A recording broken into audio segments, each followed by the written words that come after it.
Secrets buried in the yard, dark mysteries behind prison walls. The unearthed secret.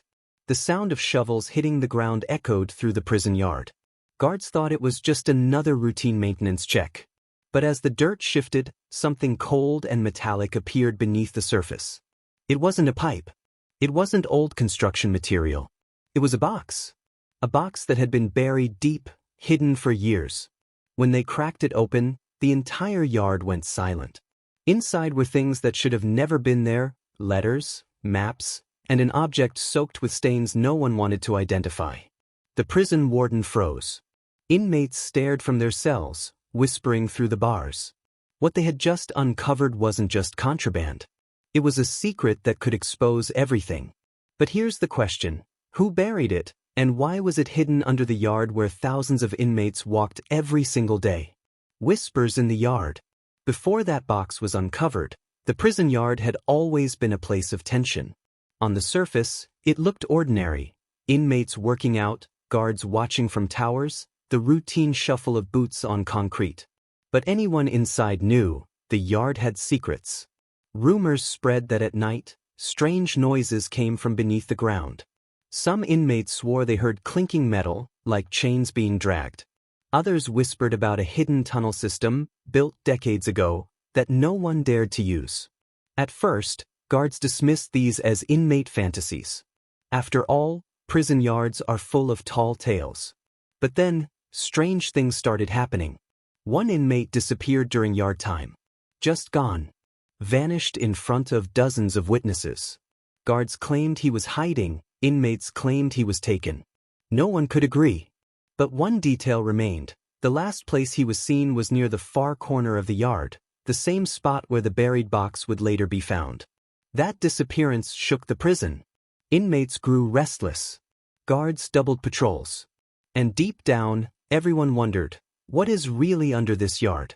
The fear didn't fade. It grew. And then came an extreme event that forced everyone to finally pay attention. During a stormy night, lightning cut the sky and rain flooded parts of the prison. As water washed over the yard, something horrifying floated up from the mud. A human bone. The bone in the mud. The storm had just passed, leaving the prison in silence. Guards patrolled the yard, their boots sinking into the soft ground. Then one officer stopped. Half buried in the mud was something pale. At first, he thought it was a stick. But when he pulled it out, his hands went cold. It wasn't wood. It wasn't plastic. It was a bone, human, unmistakably human. The alarm was sounded immediately. The warden ordered the yard locked down. Inmates were shoved back to their cells, shouting and banging on the bars as rumors spread like wildfire. They found something, they whispered. Someone still buried out there. For years, families of missing inmates had begged for answers. Some prisoners had disappeared during riots. Others vanished without a trace. Officials always claimed they escaped or were transferred. But now, the ground itself was proving otherwise. Investigators rushed in, and soon more bones surfaced. They belonged to more than one body. The prison had just gone from a correctional facility to a crime scene. And just when the staff thought they had control, something even darker happened the next morning. During the routine yard check, guards found a message scratched into the concrete near the fence line. It read, "You dug too close." The warning. The words carved into the concrete shook everyone. You dug too close. Guards tried to brush it off as a prank. They claimed an inmate must have scratched it in with a piece of metal. But there was one problem. The spot where the message appeared had been under constant watch since the bone was found. No inmate had been anywhere near that fence line. Whispers filled the prison. Some inmates swore it was a warning from the dead. Others believed there were still people on the inside, staff, maybe even guards, protecting a secret. Tension grew in the yard. Inmates avoided the far corner, refusing to work out there, refusing even to walk past it. Some claimed they felt the ground vibrating beneath their feet, as if something was moving below. The warden ordered extra lights installed and patrol dogs brought in. For a short while, things seemed calm. Days passed without incident. It looked like the mystery might finally fade. But then came the night of the blackout. Power cut through the entire facility. Darkness swallowed the yard. Guards scrambled with flashlights, radios filled with static. And in that moment of total chaos, a scream echoed across the prison. By the time lights returned, another inmate was gone. Vanished, just like before. The vanishing. When the lights flickered back on, panic broke out. Inmates pressed against the bars, shouting names, trying to see who was missing. Guards counted, recounted, then froze when they realized the truth. One man was gone. No broken locks. No forced doors. Just gone. The missing inmate's name was Torres. He was no ordinary prisoner. Torres had been serving time for organized crime, and he was known to keep his mouth shut. But in the weeks leading up to the blackout, he had been talking to other inmates about something buried in the yard. Some said he knew too much. Some said he had even seen the box before. Now, Torres had disappeared without a trace, leaving nothing behind but his folded prison shirt on the corner of his bed. The prison erupted in chaos. Inmates chanted his name, while guards stormed cells, demanding answers.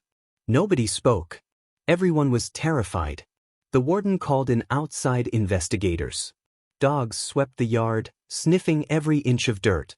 But instead of Torres, they found something else. Near the far corner of the yard, the ground was freshly disturbed. A small patch of earth looked like it had been dug up during the blackout. Inside that hole, investigators found not just dirt, but scraps of paper sealed in a plastic bag. And written on one scrap, in smudged ink, were the words, "Not the first. Won't be the last." Messages from the ground. The scraps of paper were rushed to the warden's office. Everyone leaned in as investigators carefully dried and opened them. The first piece was a crude map. Lines drawn shakily, with arrows pointing beneath the yard. At first glance, it looked like nonsense. But one old guard recognized something immediately. The arrows matched the layout of a forgotten construction project from decades ago. A system of underground utility tunnels that had supposedly been sealed shut. The second piece was worse. It wasn't a map. It was a letter. The words were chilling. Buried in the yard are those who knew too much.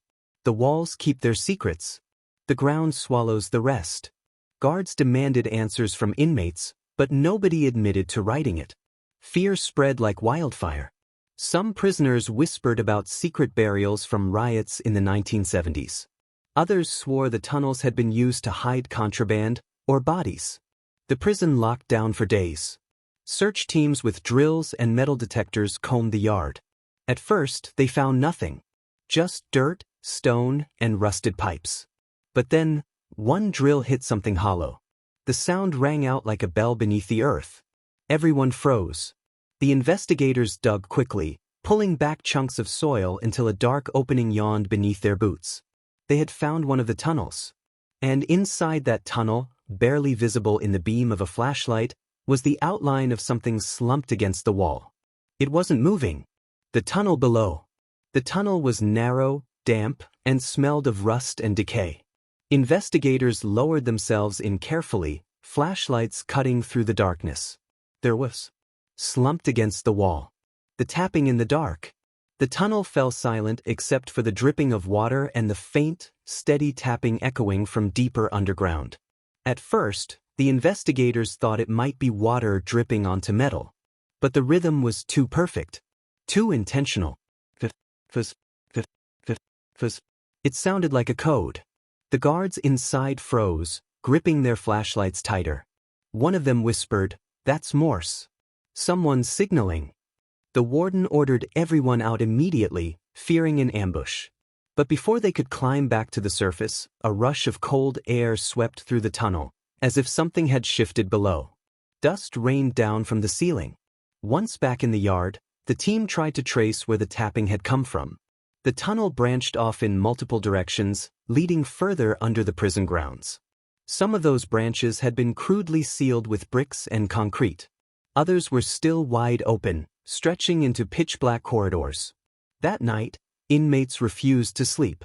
They whispered through their cells about the sounds beneath the yard, about the skeleton that had been found, about the letters warning that the ground swallows the rest. And then, the next morning, the warden received an anonymous note slipped under his office door. Stop digging, or more will disappear. The handwriting matched the message carved into the concrete days earlier. At first, everyone thought it was another inmate. But as the light hit, they saw the truth. It was a skeleton. The bones still wore the scraps of a prison uniform so old, the fabric had nearly rotted away. Next to the skeleton lay a tin box. Inside were objects no one could explain. A broken shiv, a stack of letters, and a photo of 3 inmates standing in the very same yard, smiling. On the back of the photo, written in faded ink, were the words, "We will never be found." The discovery shook the prison to its core. The tunnels weren't just rumors, they were real. And someone had been using them. But here's what made it worse. The skeleton wasn't ancient. Forensics revealed it had been there less than 15 years. And the uniform? It didn't match the standard issue from back then. It matched a batch of clothing that had been ordered only a decade earlier. That meant someone had died in this tunnel long after it was supposed to be sealed. Someone the prison never admitted was gone. And while investigators were still inside, one of the flashlights flickered, then went out. From the darkness, a sound echoed through the tunnel. It was tapping, slow, rhythmic, coming from deeper underground. The threat. The warden stared at the note, his hands trembling. Stop digging, or more will disappear. It wasn't just a warning. It was a promise. Immediately, suspicion turned inward. Could a guard have slipped this message under the door? Could inmates really reach the warden's office from inside their cells? The idea seemed impossible, yet the note was real, sitting on his desk. The prison went into full lockdown. Cells were searched, contraband was seized, and guards were questioned. But no one confessed, and nothing explained how the note got there. For a few days, things went quiet. The yard remained closed. Investigators debated whether to seal the tunnels for good. But inmates kept whispering, trading stories of secret burials, hidden passages, and guards who knew too much. One inmate, an older lifer named Coleman, finally spoke up. He claimed he had worked construction when the yard was first built. According to him, the tunnels weren't just for utilities. They were used to move things the prison didn't want anyone to see. Bodies, Coleman whispered to another inmate. That's where they put them. When word of Coleman's story reached the guards, they laughed it off. But then, during the next yard inspection, Coleman collapsed, choking, gasping, clawing at his throat. By the time medical arrived, it was too late. He was gone. And clutched in his hand was a scrap of dirt-stained paper, with a single word written on it. Below. Below. The word scrawled on that scrap of paper, below, sent shivers through the prison. How did Coleman know? And why did he die right after speaking out? Guards claimed it was a heart attack. But the inmates didn't believe it. They said Coleman was silenced. That whoever was protecting the prison's secrets had finally shut him up. The warden ordered the tunnels sealed immediately. Cement trucks rolled in, workers filled every exposed shaft with heavy concrete. For a while, it seemed the nightmare was over. No more digging. No more bones. No more messages. But the fear inside the prison didn't vanish. At night, inmates reported hearing muffled banging beneath the floor of their cells. Some swore voices whispered through the pipes. Others said they dreamed of the skeleton in the tunnel, as if it was trying to speak to them. One guard couldn't take it anymore. He'd been on duty during both disappearances. He'd seen the bone in the mud, the scraps of paper, Coleman's collapse. And now, he confessed to his partner that he'd kept a secret. I saw Torres, he whispered. The night of the blackout, I saw him being dragged down. Into the ground. His partner stared in disbelief. Dragged? By who? The guard swallowed hard. Not who, by what? Dragged below. The guard's confession spread quickly, even though he had only whispered it to one person. In a prison, secrets don't stay secret for long. Soon, inmates were shouting through the bars, demanding answers. Dragged into the ground? What did that even mean? The warden called the guard into his office. Under pressure, the man repeated what he'd seen. During the blackout, his flashlight beam caught Torres near the far corner of the yard. But before he could call out, Torres was yanked down, as if the earth itself had swallowed him. At first, no one believed him. It sounded insane. But then, the investigators reviewed surveillance footage from the blackout. Most of the cameras went dark when the power cut, but one grainy feed from a backup generator caught a flicker of movement in the yard. In that fuzzy frame, Torres was there one moment and gone the next. No one around him. No open ground. Just gone. The footage only lasted 3 seconds, but it was enough. The fear inside the prison exploded. Some inmates claimed there was a secret underground group, guards and prisoners working together, using the tunnels to make people vanish. Others swore it was something darker, something not even human. But then, just when the prison was at its breaking point, another discovery was made. Workers pouring concrete into one of the old shafts hit something solid. When they cleared it, they found another metal container. And inside this one was a tape recorder. Still working. Still playing. A faint voice echoed from the speaker over and over. "Stop digging. Stop digging. Stop digging." The tape recorder. The tape recorder was old, its buttons rusted, but the voice played clear. Over and over. "Stop digging. Stop digging. Stop digging." Investigators froze. How long had this been buried? Who recorded it? When they finally stopped the tape and rewound it, more was revealed. Behind the repeating words, faintly in the background, was something else, the sound of heavy breathing, and then, what sounded like a man screaming before the recording cut out. The prison went into chaos again. Some guards refused to go back near the yard. Inmates banged on their bars, shouting that the tape was proof of murders covered up beneath the ground. The warden tried to keep the discovery secret, but word spread fast. Families of missing inmates demanded answers. News reporters circled the prison, digging into old cases. Meanwhile, inside, strange things kept happening. Tools left near the yard vanished overnight. Guards reported hearing shovels scraping in the distance when no one was outside.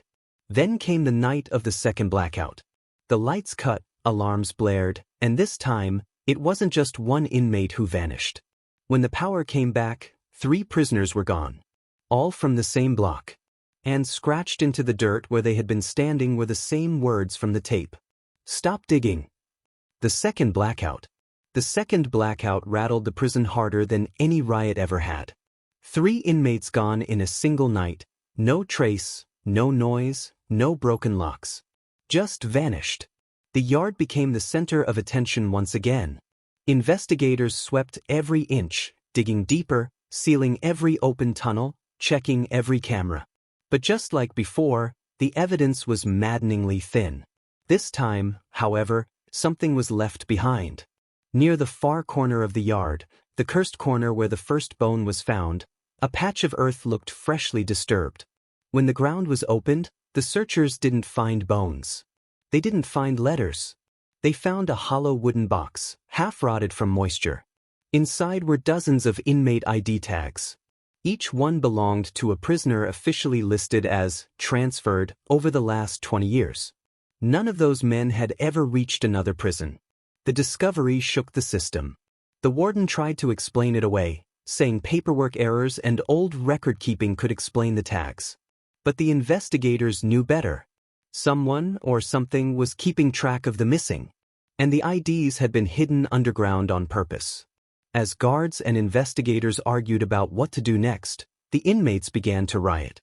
They screamed through the bars that the prison yard was cursed, that the ground was swallowing the living, that nobody was safe. The warden ordered riot squads to move in, tear gas filling the blocks. Chaos raged for hours.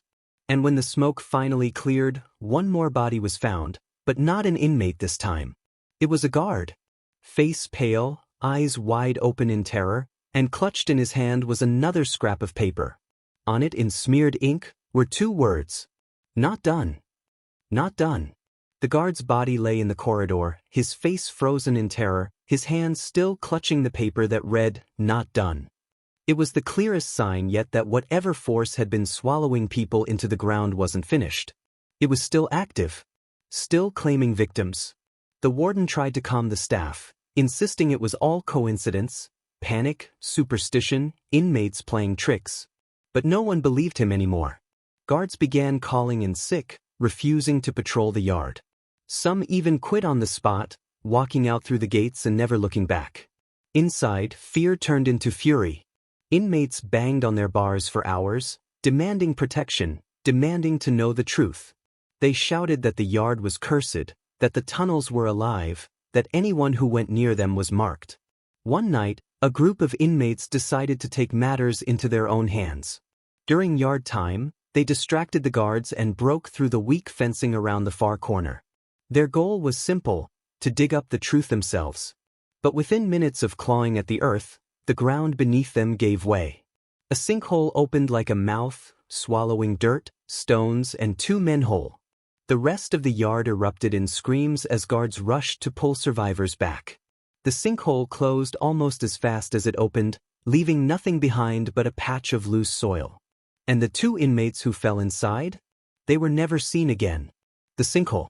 The yard was shut down instantly. Sirens blared, spotlights cut through the night sky, and every inmate was locked back inside. But the damage was already done. 2 men had been swallowed alive. In front of hundreds of witnesses. The prison turned into a pressure cooker. Inmates screamed through the vents, pounding their fists against the walls, demanding to know how many more would disappear. Guards, pale and shaken, refused to go near the far corner of the yard. Even the warden's voice cracked when he ordered an emergency meeting with investigators. Experts were brought in. Geologists, engineers, even forensic specialists. At first, they explained it as a natural collapse, old tunnels giving way after decades underground. But the inmates weren't buying it. Neither were some of the guards. Because when the experts lowered equipment into the sinkhole, they picked up something strange. Not just loose soil. Not just collapsed stone. They found wooden beams, hand-dug walls, and more tunnels stretching far deeper than the prison blueprints ever showed.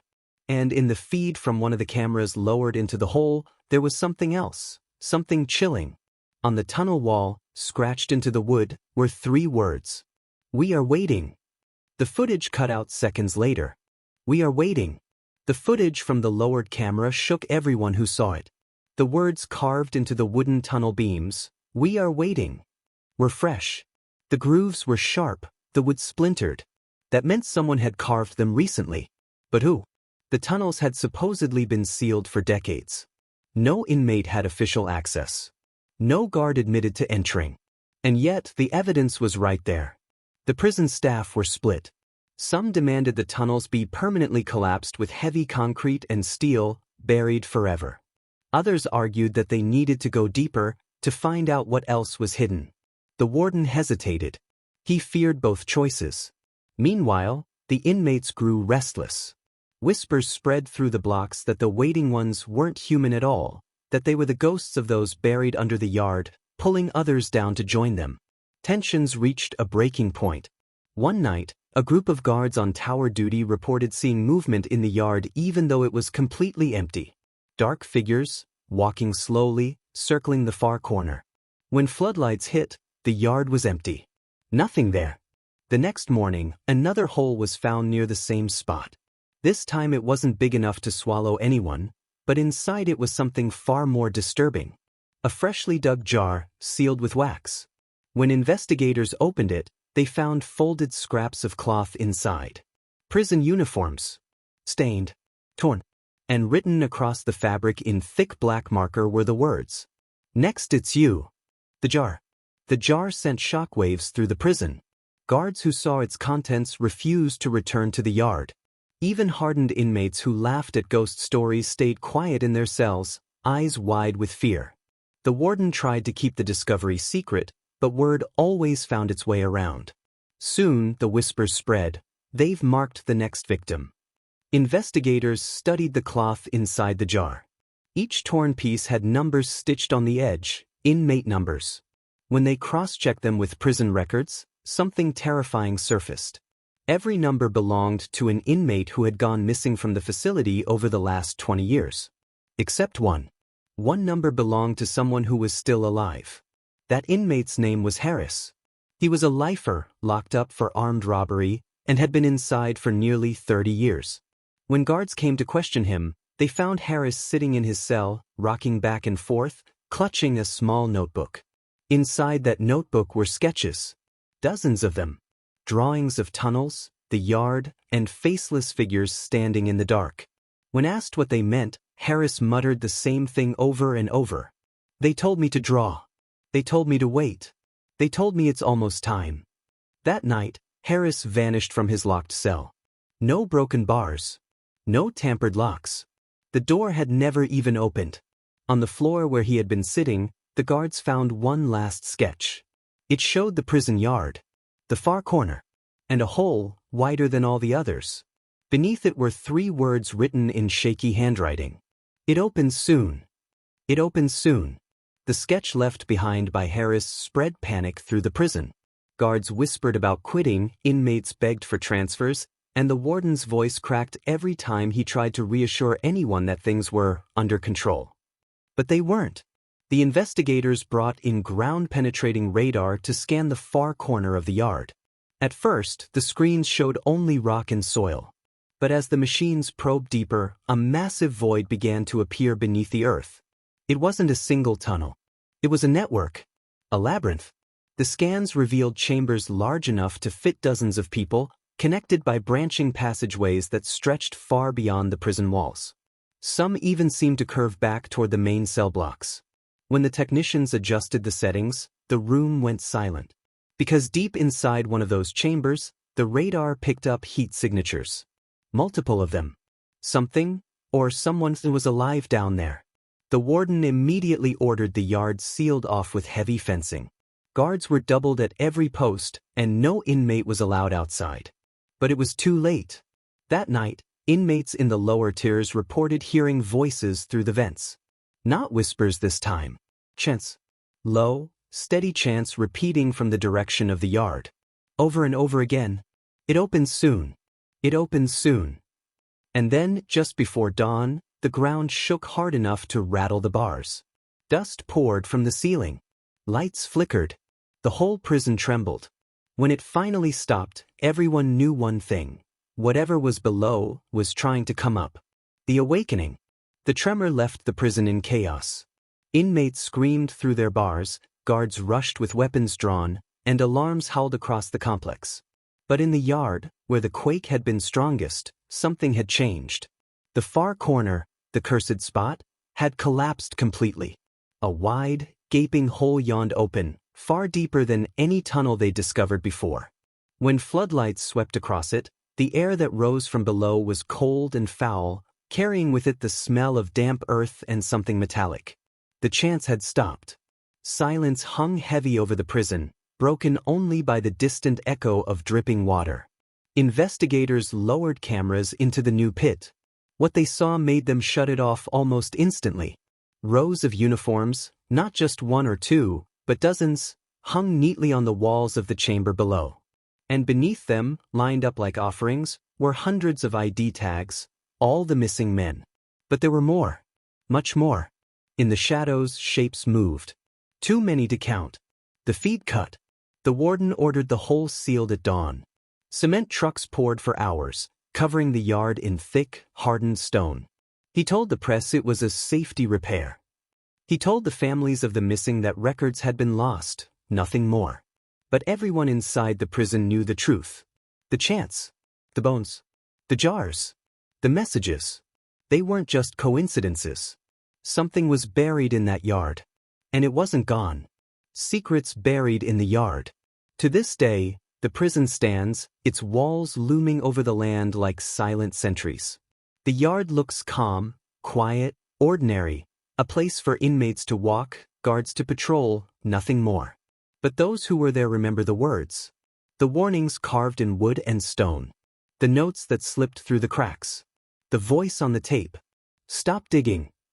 We are waiting. It opens soon. No one knows exactly what lies beneath those walls. Some say it was a cover-up, bodies buried to erase crimes. Others believe it's something older, something that feeds on fear, pulling men below when the prison above can't hold them anymore. What everyone agrees on is simple. The secrets buried in that yard were never meant to be uncovered. And the ground? The ground never forgets. Because sometimes, the real prison isn't the one above the earth. It's what waits below it.